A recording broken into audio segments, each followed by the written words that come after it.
Magandang umaga po sa mga kapatid. At ito po ay nahihiya na po ako kasi lagi ako ang nagbibigay ng testimony. Last year kasi nung panahon ng pandemic, ako rin po ang nagbigay. Tapos ako rin po ang natuklahan ngayon, kaya tinanggap ko na rin. Kasi po, yung topic ay tungkol sa lahat ng nangyari sa aking buhay. Ako po kasi ay pinanganak, nagkaisip, lumaki, na mahina po ang katawan, talagang masasaktin. Kaya siguro,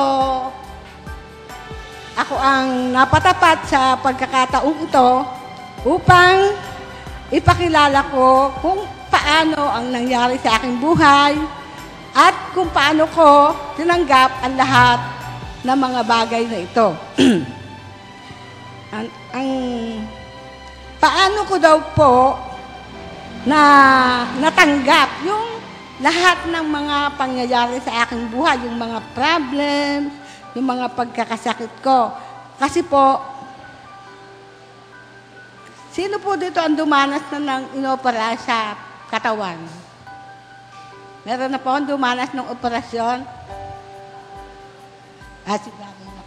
Kasi po, sa maniwala kayo sa hindi, ako po ay dumanas na ng 13 beses na inoperahan. At doon po sa pangyayaring yaon, ay nagtitiwala pa rin ako sa Panginoon. Kasi, yung pong 13 beses na yon, 2 beses ako na nag-50-50 sa operasyon. Ang una po ay dito sa San Pablo at ang pangalawa ay sa Philippine General Hospital.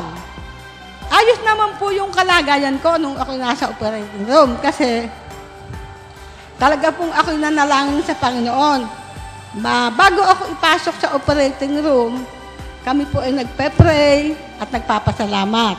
At nagpapasalamat po ako sa Panginoon kasi kahit mahirap lang kami, wala kaming pera na gastusin, pero talaga pong ang sabi ng Panginoon ay God will supply all your need. Ibibigay ng Panginoon ang lahat ng ating pangangailangan. Kasi malaki po talaga ang halaga na gastusin sa pagpapa-ospital, sa pagkakasakit at sa pagpapa-opera.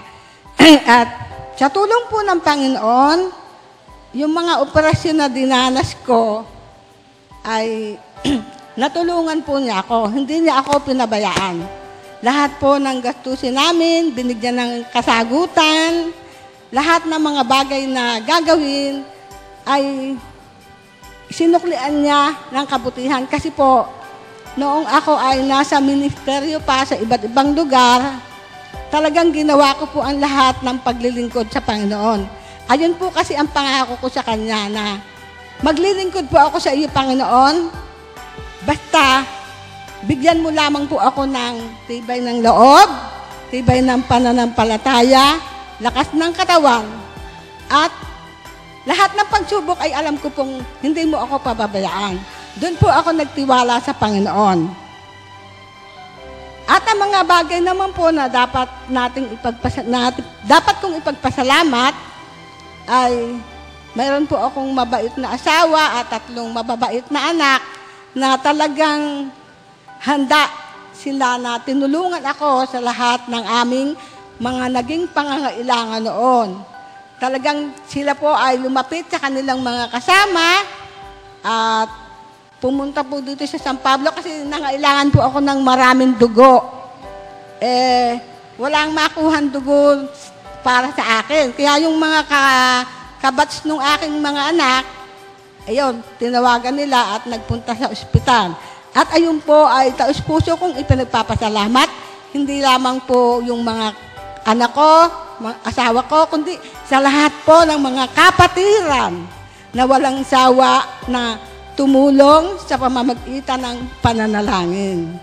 At salamat din po kay Dr. Orellasa kasi siya po ang isa sa nakatulong sa akin nung ako ay nasa ospital.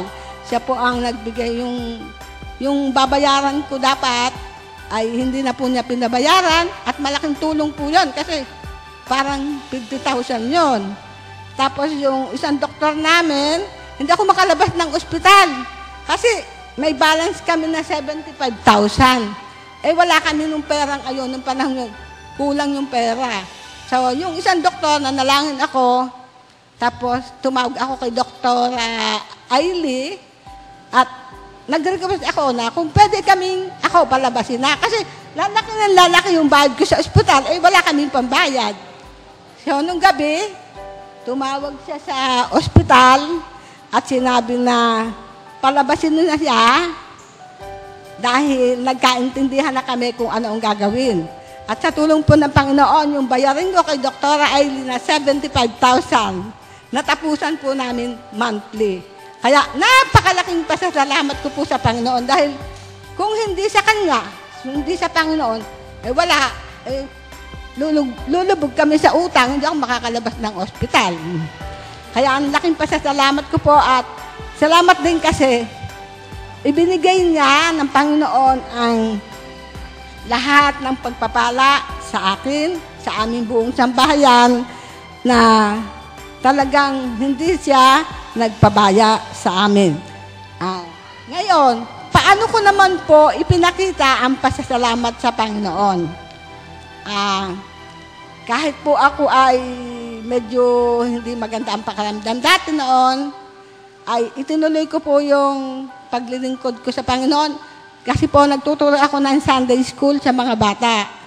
At ayun po ay talagang ako yung nagsiyaga kasi yun po talaga ang ministry ko noon pa man nung ako ay makatapos sa seminary.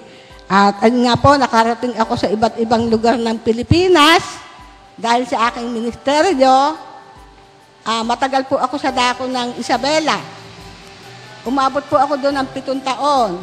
Sa dako ng Bae, Laguna ay umabot po ako ng 10 taon.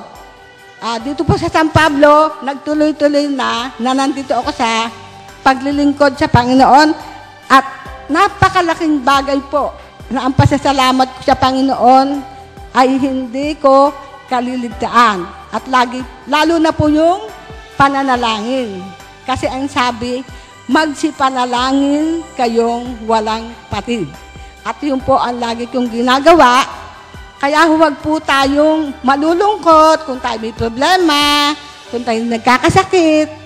Hingin lamang po natin ang tulong ng Panginoon sa pamamagitan ng pagpapasalamat at pananalangin at pananampalataya na siya lamang ang ating Diyos na dapat nating sambahin hanggang sa wakas ng ating buhay. Salamat po.